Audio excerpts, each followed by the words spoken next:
Human memory. In this video, we will briefly look at what is human memory and how does it work.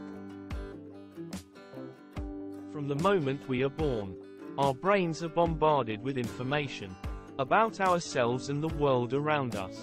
Some of it we are able to recall, and some of it we forget. This is what is called memory. Memory is the faculty of the human brain that acquires data or information, which is encoded, stored, and retrieved when needed.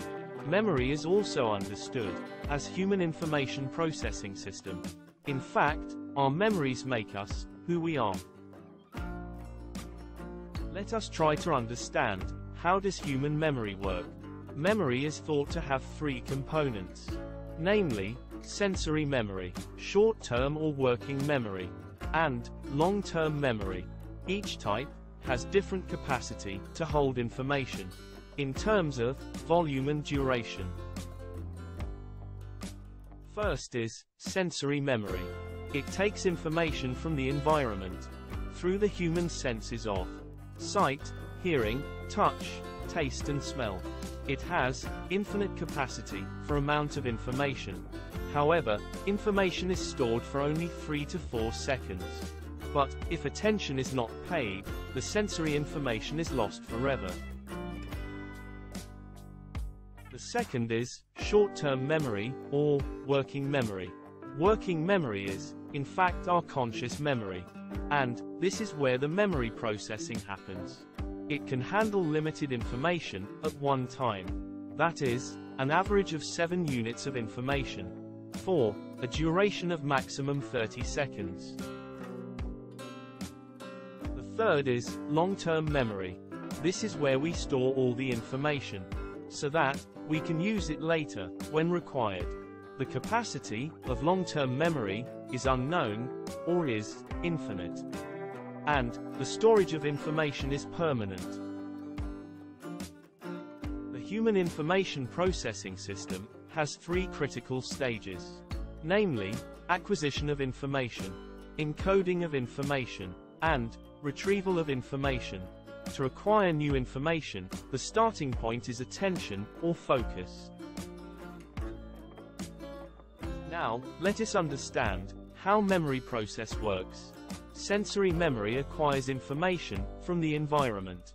We pay attention to useful information. This helps to carry the information to working memory, which is further encoded and sent to long-term memory. Once stored, information can be retrieved when required. The information is stored in long-term memory in 3 formats. First is semantic. It refers to text, words, shapes. Second is episodic, which refers to event or happenings in life. And the third is motor. That refers to skills like cycling, driving, or flying. Once stored, these memories become permanent. However, retrieval of these memories may become difficult because of disuse. Various techniques are used to improve encoding and retrieval. Firstly, connect new information to what is already stored. Secondly, repeat information numerous times, which is also called row rehearsal. And lastly, recall the memory shortly before usage and keep it ready, which is also called prospective memory. These techniques are often used by pilots while flying.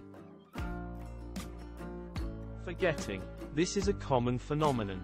Why do we forget information that was learned in the past? There are 3 basic explanations for why forgetting occurs: failure to store a memory, interference, and retrieval failure. Other factors affecting our memory are stress, fatigue, and distractions. Here is a quick recap. There are 3 types of memories, namely, sensory memory, short-term or working memory, and long-term memory. We have also learned that sensory memory is very brief, short-term memory is slightly longer, and long-term memory can last a lifetime. Human memory is a complex process. Researchers are still trying to better understand. Our memory process is not perfect. That is why, while we can remember a lot of information, yet we are also susceptible to memory-related errors. Please remember that understanding memory processing is essential for safe human performance. Thanks for watching. Please subscribe my channel for more safety videos.